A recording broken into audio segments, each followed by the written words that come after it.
Hey guys, welcome to a new video. Today's not an unboxing, today's just me, showing you an engine that I got recently and took it out and already ran it and stuff before I, made a video on it. So, what I have here today is a Chesapeake and Ohio 210 Fortec locomotive. Now, these were also known as Texas type locomotives because the first railroad to have them was the Texas and Pacific. And those were really big engines, but this one, which is the C&O T-1 and the Pennsylvania J1, were probably the two biggest 210-4s that I can remember.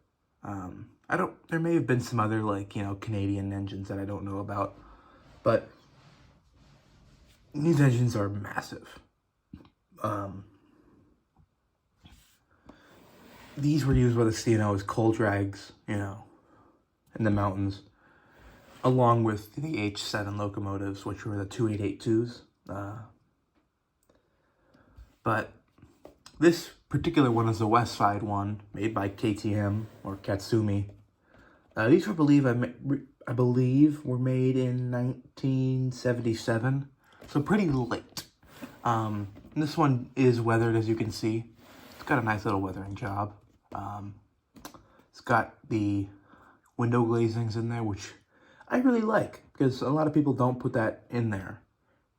And I think it just looks really cool, especially how it looks especially with how it's, implemented on this engine. So when I saw this locomotive, I thought to myself, it doesn't look like a typical C&O engine because, it has the more, typical front styling. Because a lot of the time, C&O engines had the engine on the pilot right here. Sorry, it's not a great angle. I'll kind of redo this. So the typical C&O engines had, pilot-mounted headlights and a more flat boiler face. But this one kind of reminds me of a nickel plate Burke, just with another driver added on. I don't know what else to say about this locomotive other than that it runs really nicely. It's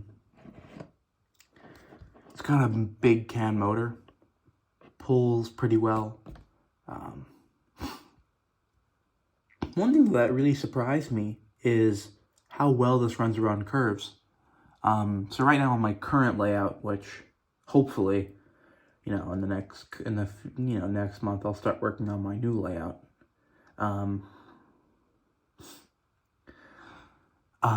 My current layout has 24-inch radius curves, which, are pretty small for a brass locomotive.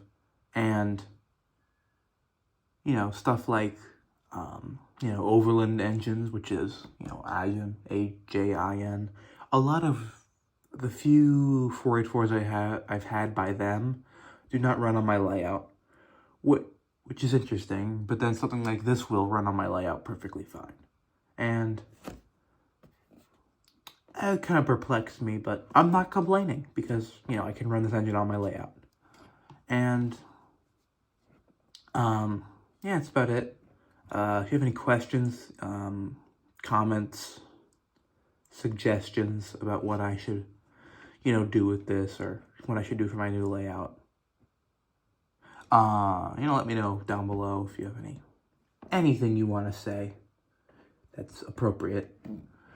But, if you like the video, leave a like. If you like the kind of content I make, check out my other videos. They're I make a lot of videos about brass engines. But I hope you like this, and then I'll leave you with some running shots, and that's about it for the video. It's a bit of a shorter one, but it was kind of a spur-of-the-moment thing, while I had some extra time to make a video. So I did. And then that's what I have here. So, adios. See you in the next one.